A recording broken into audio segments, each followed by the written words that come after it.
Springbok captain Siya Kolisi is about to celebrate his 100th Test match in South African colours. Siya's story is one of courage, determination and inspiration. And today you are going to get a front row seat as I pay tribute to our Captain Fantastic. Just before we kick off, I want to tell you about the SuperSport Bok Dream Team initiative. You can help select the ultimate Springbok team over the last 3 decades. The Bok Dream Team is in celebration of 30 years of Springbok excellence since winning the 1995 Rugby World Cup. You'll find a link in the description area below as well as a QR code on your screen. From there, you'll be able to select your best box. There are great prizes up for grabs courtesy of SuperSport. Your World of Champions is also celebrating 30 years this year, bringing you some of the most cherished rugby moments along the way. Vote now and remember to tune in to Africa's leading broadcaster for all the rugby action. My guest today is former Springbok Kaya Malotana. He's been on the show before. Kaya, welcome back to Front Row Rugby. Pete, it's been a while, man. Thank you for having me back. And nice to be here. Hopefully, it will be insightful, it will be exciting, it will be interesting. I must tell you, you're actually one of a very select group of people who have been on my show more than once now. So that kind of makes you royalty now, hey? Oh, well, maybe I do speak sense. That's why you keep asking for me to come back. But no, it's an honor, man. Pete, it's always a pleasure having a catch up with you. That's very cool. Kaya, we're going to start talking today about Captain Fantastic, Siya Kolisi. It's his 100th Test match on Saturday against France at the Stade de France in Paris. But let's go all the way back to when Siya made his Springbok debut in 2013. When you saw him for the first time, how far did you think he could go? Hey, Pete, I think Siya making his Test debut came obviously on the back of us watching him through Western Province structures, watching him in Currie Cup, watching him in Super Rugby, and we felt there was something there. It was just a matter of time for him to get his chance. And so when he got his chance, it was just that excitement that, you know, he's walked the steps and now he's there. And it was never on his first day an imagination of 100 caps. You know, nobody thought, or at least me, let me speak for myself, I never foresaw captaincy immediately with his Test debut. I never saw 100 caps, even 50 caps. But obviously those were wishes that he would get to his 50, one day maybe his 100th. And so it was just that excitement of seeing a young player expressing themselves, really showing their talent and then getting the opportunity. And so to be talking 100 caps within a matter of days, it's quite phenomenal. It really is. Kaya, when I watch Siya, I think of things like his speed at the breakdown. I think of his strong ball carrying ability. I think it's something that is almost underrated, actually. I think that his defensive skills are something that are rock solid. These are the things that I think of when I think of Siya Kolisi. What do you think of? Yeah, you're spot on, Pete. Siya is cut from the cloth of Eastern Cape Rugby, of Township Rugby, where speed, agility, and obviously the robustness, the hardness also comes with that. And he never moved away from that in his skill set. He was always a good ball carrier, always saw space. And so he was never a player who would just unnecessarily look for contact, but look for more for space. And if contact was there, then, he didn't shy away from that role. And, for us, Siya was never your fetcher type flank. He was always your ball carrier, playmaker type of flank. And then obviously defensively, one of those guys who got hot shoulders who, when they put a hit in, it's felt right around the stadium. And so even his nickname is testimony to that. He truck is cementing in a reverse gear. Basically, it's a cement truck without a reverse gear. His only way is forward, whether it's defending, whether it's attacking. And so that's what has been Siya as a rugby player, and that's what got him the opportunity at Springbok level. And that's always been true in his arsenal of play, that go forward, ball carry, playmaker type of guy. And apart from what he brings to the table purely as a player, I think that as a captain, he has proven to be exceptionally inspirational. And I get that some people might not agree with me here, but I think that if you go back 30 years, the only other Springbok captain that we have seen that has been inspirational to these kinds of levels would be Francois Pienaar. What do you think? Almost definitely. Francois came in at a time where unity was most important. Everybody needed not just to unite behind the Springboks, but to unite behind the dream that was the Rainbow Nation. And it fell perfectly in his lap that it was in the time of Utatu Nelson Mandela. And so that level of inspiration, that was not only the guys in the squad, but it was the nation at large.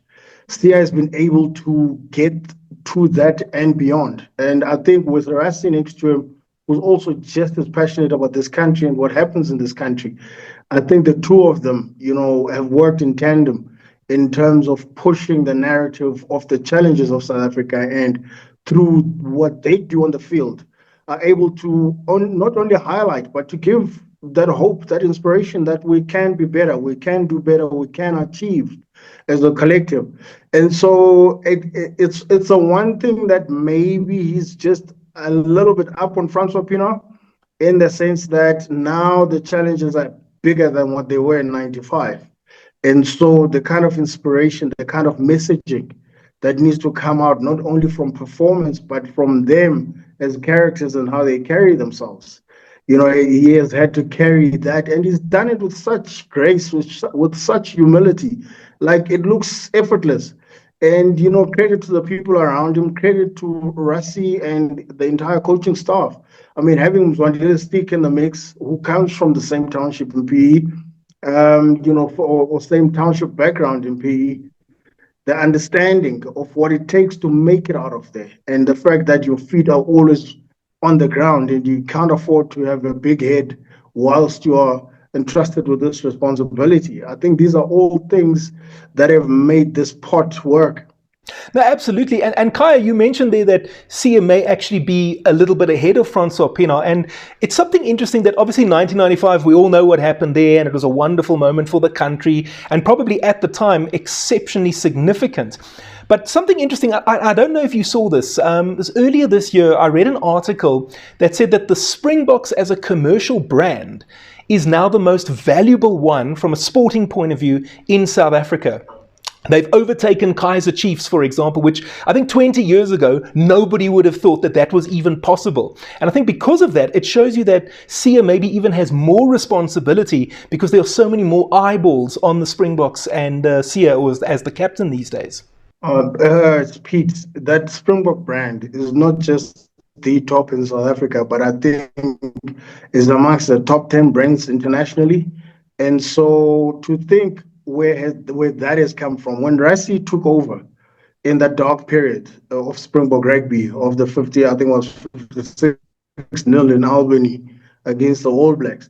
So when he took over that brand was nowhere near being mentioned in serious conversation. It was really down and out. And the rebuilding process, I think the boldest move that Rassie's predecessor was scared to make was making Sia captain, because I think Rassie understood the need for hope in this country, understood the need for inspiration, for rebuilding the dream that was the Rainbow Nation, which we were losing. And I don't think we are winning it yet with the current status of things, but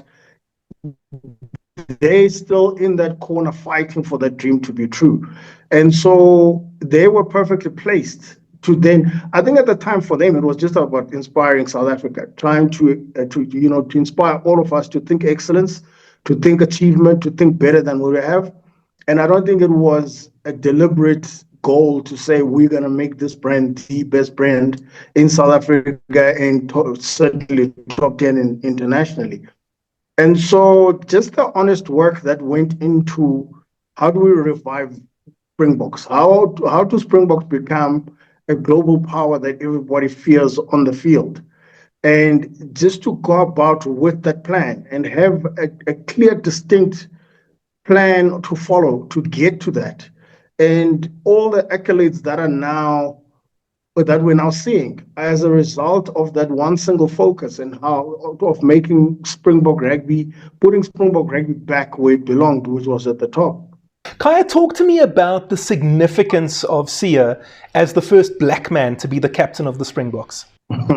It's massive, Pete. I think words are not enough in my arsenal of wisdom to be able to describe it accurately. But for me, if I started from debut, like I said, it was just the excitement of seeing a youngster making it because he's good. And then he gets the captaincy armband, and then you can start seeing the revival of the Rainbow Nation, that dream. And the years, go on, and now he wins the first World Cup, and it's the big thing. And I remember a lot. We were split in South Africa in terms of, is he really great? Is he just part of a great system that just works? What is it that makes us think that he is arrived? And then to go on and defend the World Cup successfully, I think is when most of us started, saying the same thing about his ability as a leader. You look at the respect that he commands within that group. Sia is so outspoken about the fact that he's not actually the leader of the group. There's a leadership group around him. There's people that he goes to when he doesn't know in a situation what's happening. He's spoken very highly of guys like Dwayne from Ireland.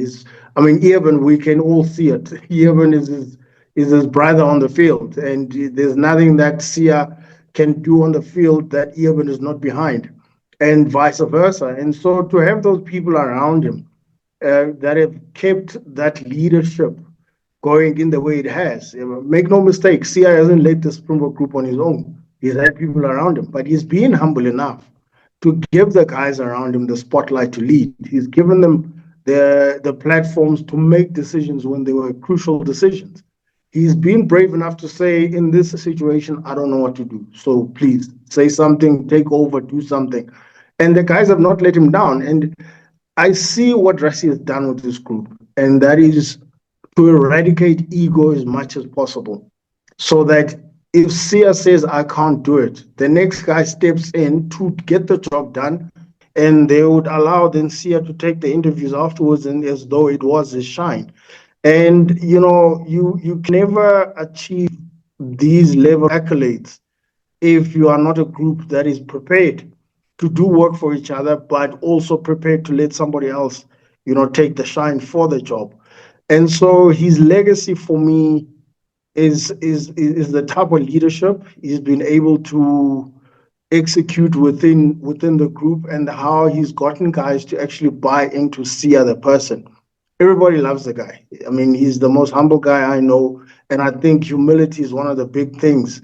Also because of the background, he comes from Isuita in Port Elizabeth, and guys from the township that have seen hardness of life are very humble, by nature. And so his humility has been able to serve that he can then partner up with people around him and have confidence in those people to take charge when they need to. Absolutely. And just personally, my take on it from a leadership point of view is I think that there's nothing better than a leader who is willing to admit that he doesn't have all the answers and that he'll lean on somebody else who he thinks might have more expertise in a certain area. Because we've all worked for someone at some point in our lives, right, who thinks that he knows everything and you know nothing. And it doesn't help. It doesn't get you anywhere. Now, most definitely, these are the leaders we are sadly short of in society currently. Leaders who are about the people, who do anything to put the people first, and where they don't know, where they can't reach, they've got confidence and they've got the people around them to be confident in that they can take up the mantle and carry on and serve and keep serving, the people around them. So, Kaya, let's go back to 1999. That's when you made your Springbok debut. The significance of that was that you were the first black African man to represent the Springboks. From that point of view, how proud are you of what Sia has achieved? I look back at it with fondness, and also I realize that what was happening then, which I maybe at the time was not aware of. I came at a time where it was necessary to show transformation. It was necessary to show inclusion. And so I look at it now and I know on the one hand, I was a political pawn. And then on the other hand, I did also serve as the inspiration for others to follow. And so to embrace years later, for me, is the picture of what we're seeing now, which is Sia got the platform. Sia had the inspiration because there were the Kobani Pobos before him that walked the path. There were the Soli Kibiligas before him that walked the path. And I just happened to be before those guys. And for them, I was maybe the inspiration for that. But also, it would have been somebody at a point needed to prove that it can be done. And I'm just so blessed. I feel really blessed that I was chosen to be that pathfinder, if you will. And it didn't last long, maybe for the purpose that they needed to come back and keep, the message and keep the inspiration of it can be done and keep the message of opportunities are needed where the less fortunate don't have, and that's what I'm passionate about. And so I carry on my role in that way. But looking at Sia, I honestly, Pete, I can't help but be proud. And I can't help also feel like maybe I don't have much to play in it, but I know that there's a path down the line that served to get us where we are now.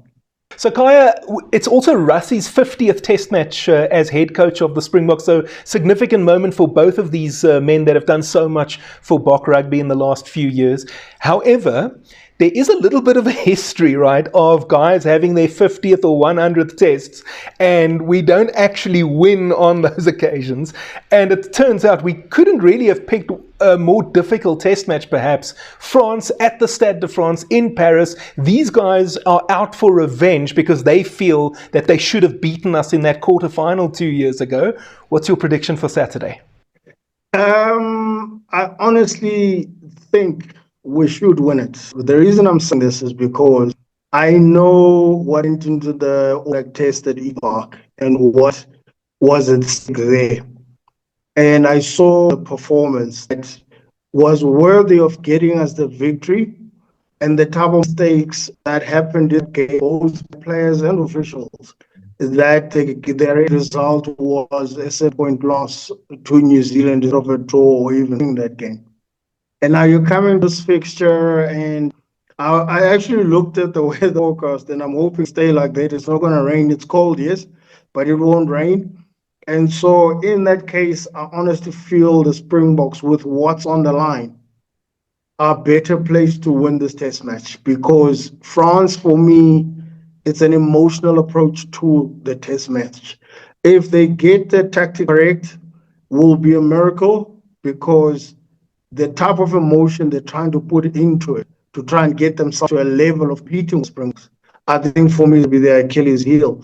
It's a test match for France. They can't afford to think revenge, but unfortunately, that's what they think.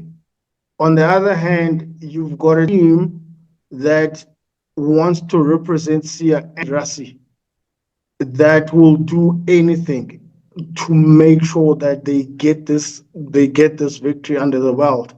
And the firepower we have, I think it's gonna be a violent clash, to be honest with you. And I'll back our forwards any day if you're gonna have violence. And so I give it to the Spokes. I like that kind of talk, Kaya. Okay, so let's have a little bit of fun, because I mentioned at the beginning of this episode that the SuperSport Dream Team initiative is still on the go. And I know that we're a little bit of a way in. Folks have already started selecting their backline players. But just for, as I say, some fun, Kaya, I'm going to ask you to select a backline for this Dream Team, starting with the halfback combination over the last 30 years. Who are the two men that you'd pick at 9 and 10? Okay, to defend myself first and foremost, because I know I'm going to get a backlash. I've thought of this in the sense of nostalgia, the guys who've served the game longer than us. And also, if you were to choose an aggression type backline over the 30 years. So if you look at the nostalgia side of this exercise, My number 9 is definitely Fourie du Preez. I think Fourie, he in his prime and in his time in Springbok rugby, the way he played game, he was just very commanding. He was dominant internationally over every other scrum half.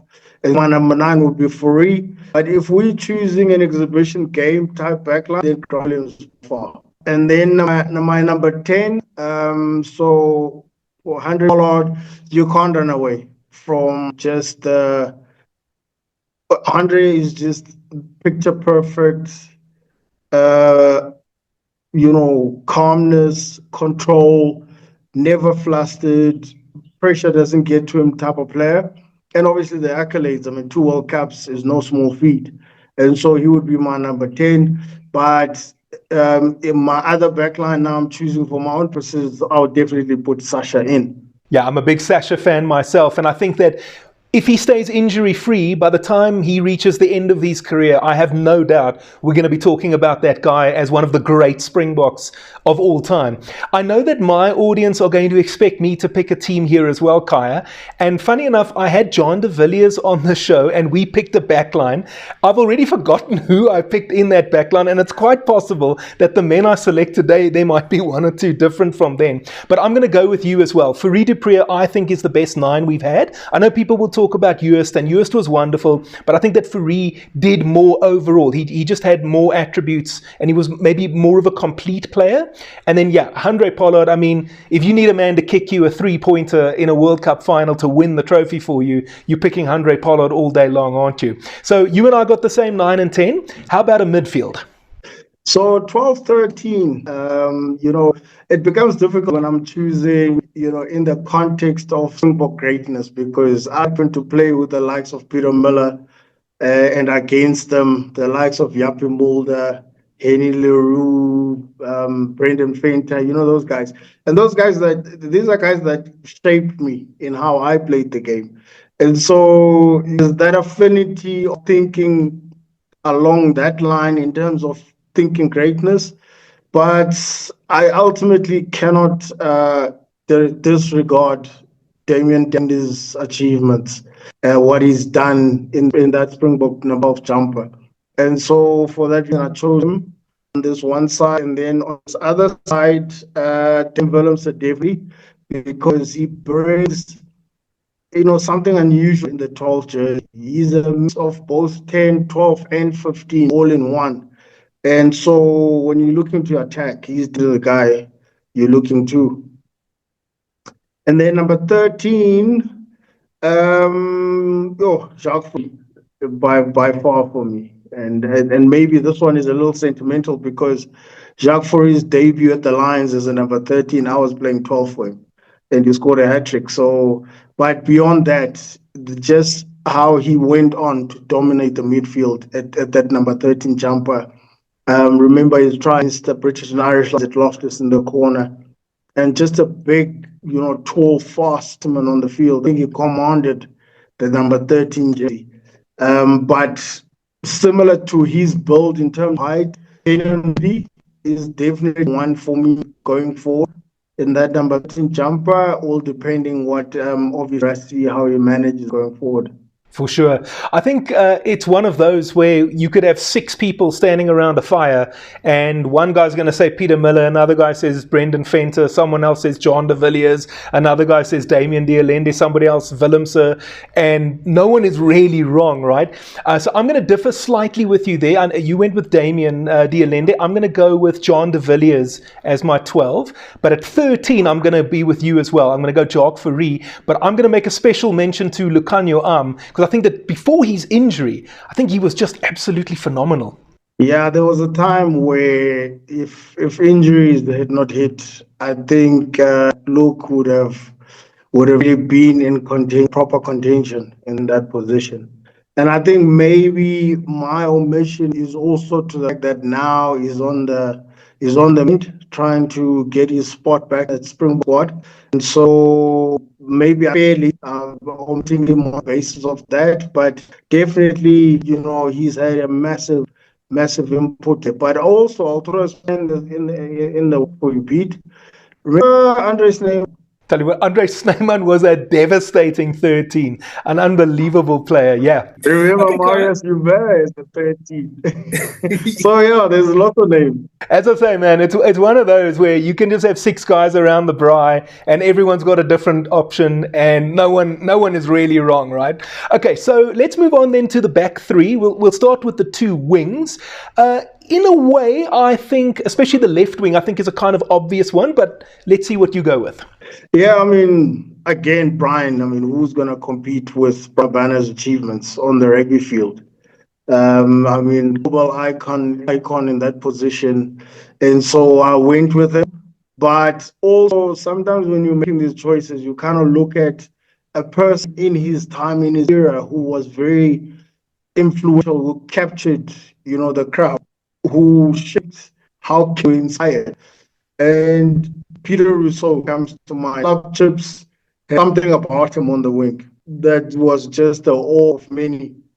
And it becomes a difficult, decision when you guys like that. I mean, you can't ignore what Lee Aronson brings currently, but then you go back and think the Rochester Williams in South African rugby as a whole, the Black Pearl. Like you say again, you stand around the campfire and you're having this chat, and nobody's totally wrong, and it's just a question of sentiment, a question of who was more influential in your time as a player. And, Peter Rousseau, Chester Williams, for me, had a massive role in the Springbok jumper. But Brian, no, Brian takes it hands down. And the right wing? On the right wing, I've got Cheslin Kolisi, also in terms of the influence he has in this period of Springbok rugby. You look at legends like James Small, for example. James had a massive role to play, especially in the 99-95 World Cup. That, clash with John Lomo, all these clashes with John Lomo, they were always big, built to be big things. Just his attitude around the game. James came from tough backgrounds, and he had that attitude on the field that you don't have to, even if you come from dire straits, you can fight for what you want in life. And I think he gave off that vibe. But Cheslin, for me, I think is a complete package of that. Cheslin has always been dubbed small throughout his life. And so he could have easily remained small. But now Chesy is one of the biggest characters, one of the biggest icons in world rugby, not just Springbok rugby. So I gave it to him. Yeah, I'm going to agree with you as well. I think everything you've said there sums it up perfectly. We can talk about Slap Chips, we can talk about Chester, James Small, and JP Peterson is another name that we could have thrown in there. But I think in the end, I'm with you. Brian Abana on the left and Cheslin Kolbe on the right. And I think especially that try against England in the Rugby World Cup final, you don't forget things like that. Here comes Cheslin Kolbe. Kolbe bounces towards the fence. Beats one. Still going. Cheslin Kolbe. Cheslin Kolbe. South Africa. The World Cup is theirs. Yeah. I mean, there's so many greats in that team when it was Springbok wins. I mean, you think of guys that went and broke records. There were Chongi Nokwe, 4 tries against Australia. Look at Tonderai Shang, I think he got 6 against Uruguay. So we've had speedsters as well. Mazim Bovo, you've had some speedsters in those jumpers, 14 and 11. And ultimately, we have to make a decision. These guys, for me, have been influential in their periods of time on the jumper, and Chisler. In fact, while you were speaking there, I just realized we didn't even mention Brayton Paulse or Stefan Ter Blanche. So, we could have thrown them in the mix as well. And then we'll finish with the fullback position. I'm thinking all of a sudden there are 4 or 5 guys here where we could be going with, but I'll leave it to you to go first. You look at Percy Montgomery, what he achieved in the number 15 jumper. Look at Villiers. You look at Gio Aplon, who he didn't play long, but Gio was very influential. But ultimately for me, I can't. Andre Joubert, the Rolls Royce. That man inspired a lot of people in that jersey. He had a grace about playing the position. He had an understanding how to fullback. His precision in how he came into the backline on attack. It was just something to sit back and marvel at. A guy that makes it look so easy. You just like you feel like you're trying so hard to think, but the way he just carries himself on the field was just something iconic. And so for me, I would fight you over this under you, Bray. Sounds good to me. You might have a go at me. I'm going to differ ever so slightly. I'm going to actually go with Percy Montgomery on the strength of the way that he came back into the side. Because when he started, as you remember, he made an impact and then he kind of went away a little bit, came back stronger than ever, and he was the leading point scorer at the 07 Rugby World Cup as well. So for me, he's going to just edge Andre Hubert. No, I'll concede on that ground. Gaia, it's always lovely to talk to you, and like I said, you're kind of royalty now on my show, having been here 2 times, and I guess I'm going to have to try and make you the first one to be on 3 times. Yeah, because we've got the big All Black one coming next year, so we can't miss out on that. Sounds good to me. I'm already looking forward to it. Gaia, thank you so much for being available today. Lovely talking to you, and we'll speak to you again soon. Nice one, Pete. Thank you so much, man. It's always an honor. If you've enjoyed this episode, may I encourage you to hit the like button. You can also subscribe to my channel if you haven't already done so. And if you want to support me, because I'd love to do this full time, you can help me out with a super thanks. That's the heart button with the $ inside of it. You'll see it down there somewhere. It'll give you the opportunity to make a small donation to my channel. Could be $5, could be $500. It's entirely up to you, whatever you feel comfortable with. It'll help me, as I say, to do this full time, but also to go to Australia in 2027 and cover the Rugby World Cup for you from down under with daily coverage. And if you used to work at Eskom and they gave you a lacquer payout when you left, then perhaps you might consider giving me more than just $1. By the way, it does start at $1, not 5. I think I misspoke there for a second. $1 is what it starts at. And as I say, it's whatever you want it to be, whatever you are comfortable with if you would like to support me. And if you haven't yet seen it, my preview of the Springboks-France test match in Paris at the Stade de France, the one they're calling Revenge, well, that's on your screen over here if you'd like to go and check it out and enjoy it. Also, as it turns out, today is day 1 of the Rugby World Cup 2027 final qualification tournament. Namibia, our neighbours, are there trying to force their way in to the 2027 Rugby World Cup. You can watch my full preview of that over here, and I will see you next time.